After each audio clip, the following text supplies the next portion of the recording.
हम तो बहुत भक्ति करते हैं, हमारे जीवन में तो बड़ा संकट है। जो भक्ति नहीं करता वो बड़ा सुखी दिख रहा है आज के युग में।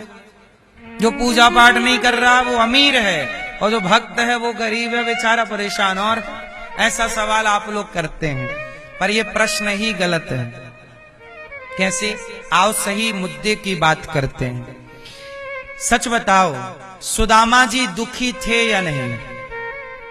उत्तर दो, बोलो हाँ या ना। सुदामा जी दुखी थे कि नहीं? जोर से, जोर से। बाहर से देखने में ऐसा लगता है कि सुदामा जी के पास रोटी नहीं है, रहने को झोपड़ी नहीं है, पहनने को कपड़े नहीं। ऐसा लगता है कि सुदामा जी दुखी हैं, क्योंकि व्यवहार में तो ऐसी रोटी नहीं है ना। रोटी, कपड़ा, मकान, यही तो नीड है सबकी। मूलभूत जरूरत क्या है? रोटी, कपड़ा। और ये तीनों चीज सुदामा के पास नहीं थी। ना सुदामा जी के पास शाम की रोटी थी पेट भर, ना कपड़ा था, और ना रहने को झोपड़ी थी, कुछ नहीं। अब व्यवहार में तो ये लगेगा सुदामा बहुत गरीब है, पर एक बात बताओ, गरीब कौन है? जरा गरीब को परिभाषित करो भैया, बताओ गरीब किसे कहते हैं?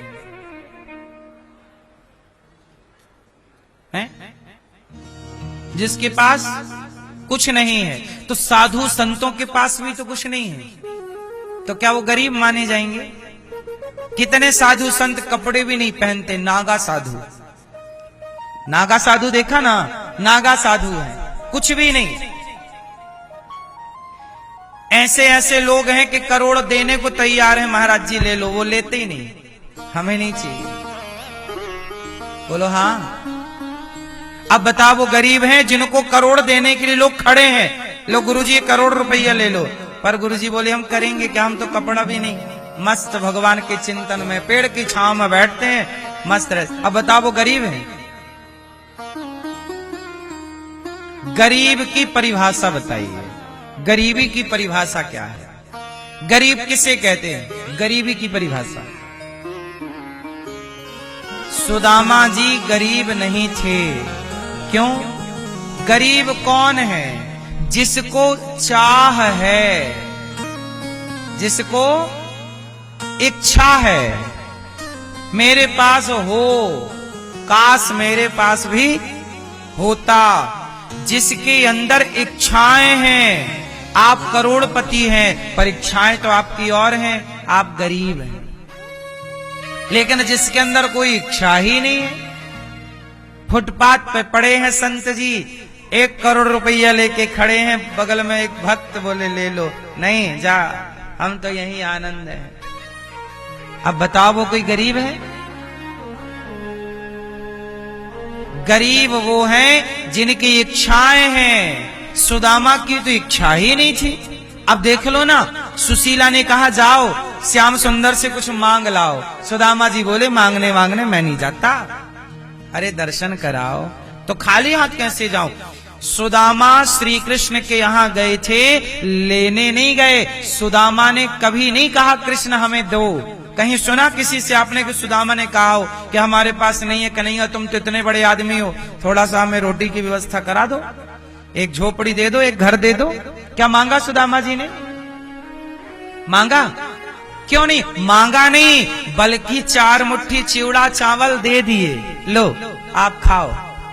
बोलो हाँ। गरीब हैं पर दे रहे हैं, लो आप खाओ। द्वारिकाधीश को दे रहे हैं, तुम लो। और मांगा क्या? कुछ नहीं। अब बताओ लोग गरीब हैं? इतना सुदामा जी इतने अमीर आदमी हैं कि जगत के पालनहार कृष्ण को दे रहे हैं, ये आप लोग। बोलो हाँ। सच बताओ, पहले सुदामा ने दिया कि कृष्ण ने दिया? हाँ, सुदामा ने दिया, लो। फिर दिया भगवान ने, लो। इसका मतलब ये हुआ कि सुदामा को चाह ही नहीं थी, इच्छा नहीं थी, वो तो दे दिया कृष्ण ने, मांगा थोड़ी था। इसलिए कहता हूं अपनी इच्छाओं को समाप्त कर दो और इच्छाओं को शून्य करने के बाद जो मिल रहा है उसे ग्रहण करो, प्रसन्न रहो। आप सबसे अमीर हो जाएंगे उस दिन जिस दिन आपके भीतर की इच्छाएं समाप्त हो जाएंगी।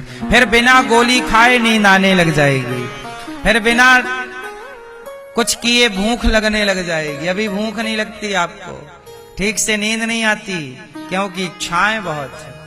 और जबकि आपके सिर पे मौत नाच रही है। अब बोलो हाँ, बुढ़ापा आ रहा है ना आपका, आपके भी तो दिन कम होते जा रहे हैं। आज का सूर्यास्त होते ही आपकी जिंदगी का एक दिन और कम हो गया कि नहीं? इसलिए इच्छाएं समाप्त कर लीजिए।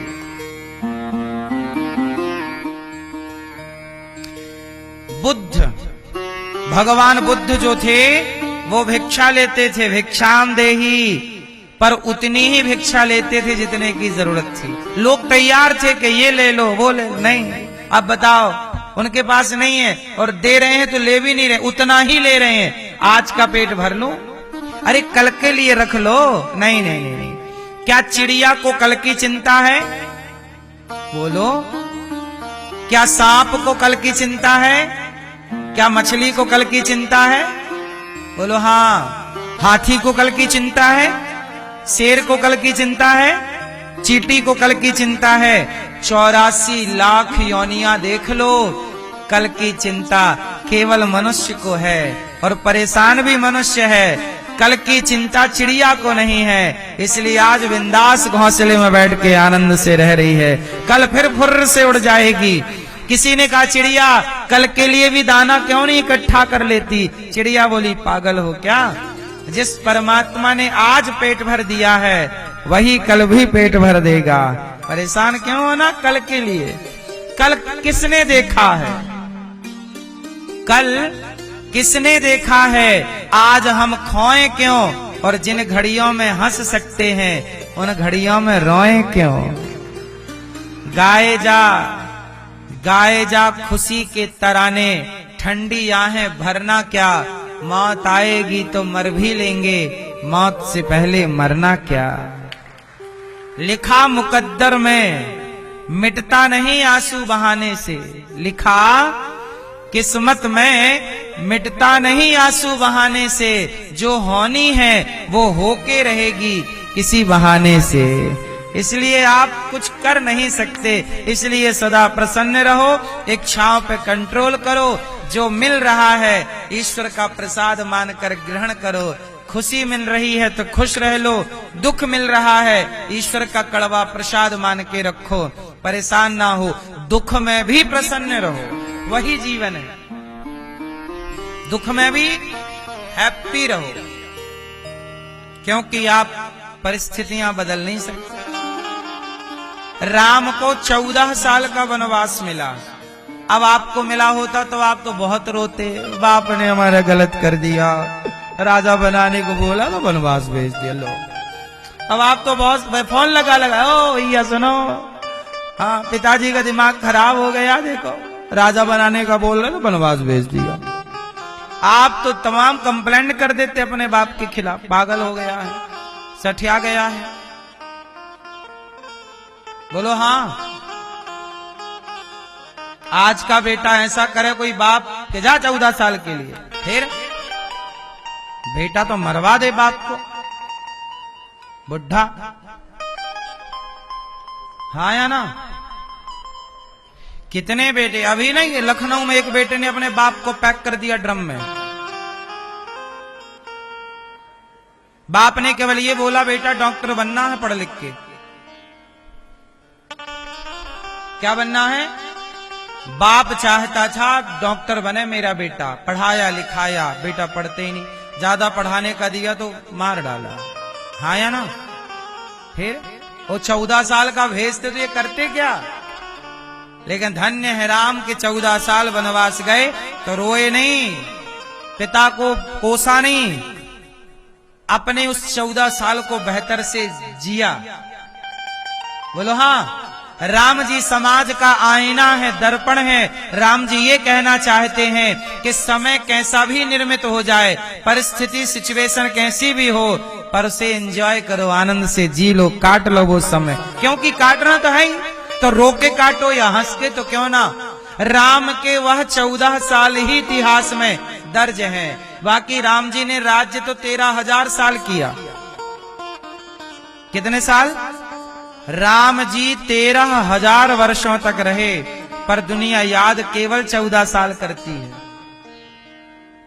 आपके सुख के दिन कोई नहीं देखता, आपके संघर्षों के दिन दुनिया देखती है। संघर्षों में अपने मन को काबू रखना और संघर्षों में जरा सही निर्णय लेना, क्योंकि विषम परिस्थितियों में लोग डिसीजन गलत ले लेते हैं। जब आपके जीवन में दुख आता है, जब जीवन में संकट आता है, उसी समय आप लड़खड़ा जाते हैं और उसी समय आपको अपने आप को संभालना होता है।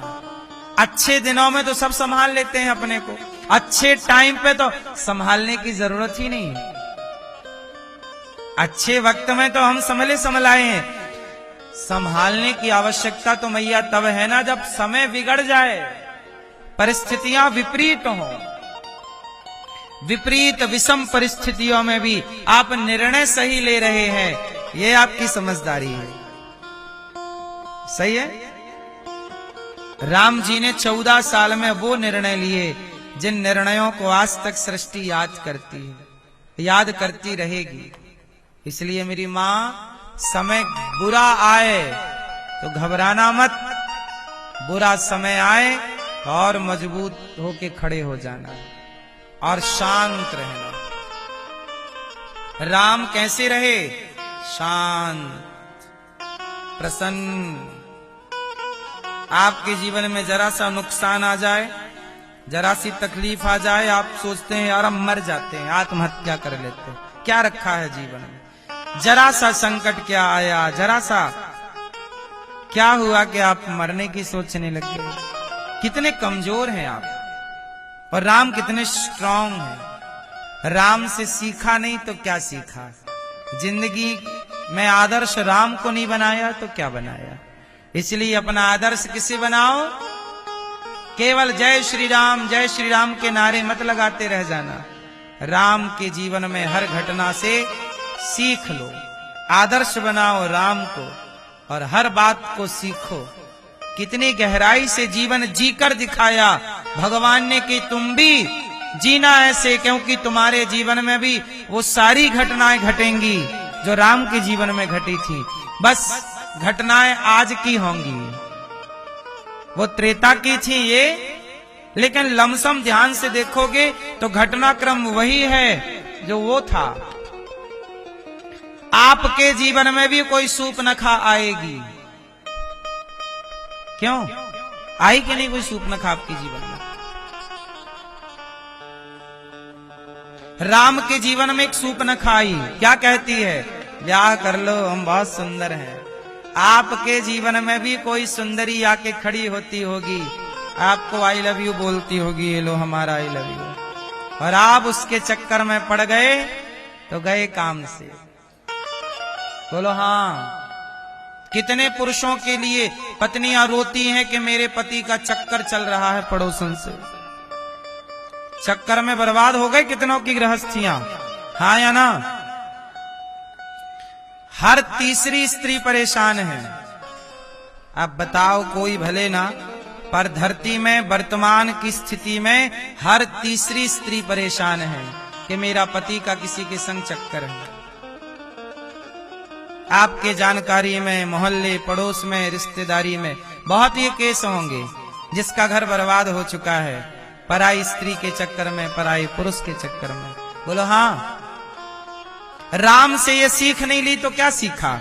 राम के सामने सूर्पनखा आई थी, राम ने एक बार भी उसकी ओर, यही है सीख कि जब कोई भी स्त्री आपके समक्ष आए तो आप आंखें उठाकर भी ना देखें उसे। ये राम से नहीं सीखा तो फिर काय बात की तुम पूजा करते हो? दिन भर राम की पूजा करोगे और सीखोगे कुछ नहीं, तो पूजा करने से क्या हो जाएगा? क्यों भैया? तुम राम की पूजा कर रहे हो और पराई औरत के चक्कर में पड़े हो, तो राम की पूजा सफल होगी? उत्तर दो मेरी मां। इसलिए राम की पूजा करने से ज्यादा राम के आदर्श को जीवन में उतारना ही पूजा है, यही पूजा। अब आदर्श कोई नहीं उतार रहा है और पूजा पूजा पूजा पूजा सब कर रहे। सही है ना?